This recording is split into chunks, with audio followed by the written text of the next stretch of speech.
సంవత్సరానికి 33,000 కోట్ల రూపాయలు పెన్షన్ రూపంలో అందజేస్తూ దేశంలోని సంక్షేమంలో ఫస్ట్ ప్లేస్ టీడీపీ కూటమి ప్రభుత్వం ఉందని సర్వేపల్లి ఎమ్మెల్యే సోమిరెడ్డి చంద్రమోహన్ రెడ్డి అన్నారు. నెల్లూరు జిల్లా ముత్తుకూరు మండలంలో జరుగుతున్న మహానాడు వేదికలను ఎమ్మెల్యే సోమిరెడ్డి పరిశీలించారు. క్లస్టర్ 6కి సంబంధించి బ్రహ్మదేవంలో, క్లస్టర్ 7కి సంబంధించిన వేదిక ముత్తుకూరు షాదీ మంజిల్లో ఏర్పాటు చేయగా టీడీపీ శ్రేణులు పెద్ద ఎత్తున ఉత్సాహంగా పాల్గొన్నారు.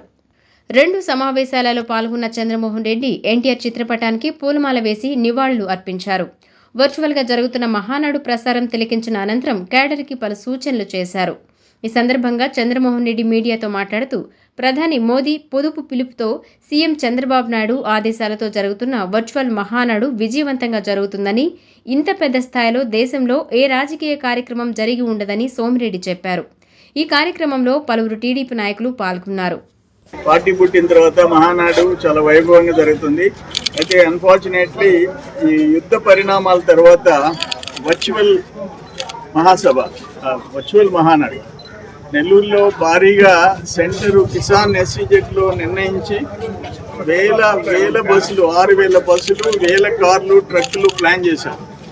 అయితే ప్రధానమంత్రి పిలుపు ఇవ్వటం, ముఖ్యమంత్రి గారు ఆదేశించటం స్టాప్ చేసి 1800 చిల్లర రాష్ట్ర వ్యాప్తంగా క్లస్టర్స్ వర్చువల్గా స్క్రీన్లు ఏర్పాటు చేసుకొని, ఏ క్లస్టర్ అంటే మండలానికి 1-2 క్లస్టర్లు ఉంటాయి, 10 గ్రామాలకు ఒక క్లస్టర్ ఉంటుంది, పెద్ద మండలం అయితే 3.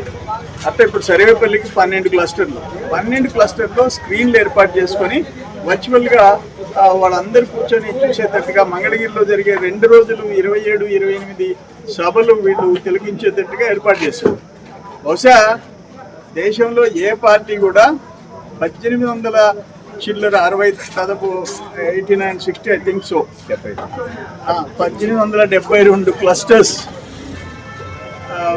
సక్సెస్ఫుల్గా జరగటం అనేది తెలుగుదేశం పార్టీ క్యాడర్, ఎన్టీఆర్ సృష్టి, చంద్రబాబు కష్టం, లోకేష్ బాబు దూసుకొని రావటం, యువగళం పేరుతో ఈరోజు వర్కింగ్ ప్రెసిడెంట్ కావటం, ఇవన్నీ కలిసి వచ్చినాయి.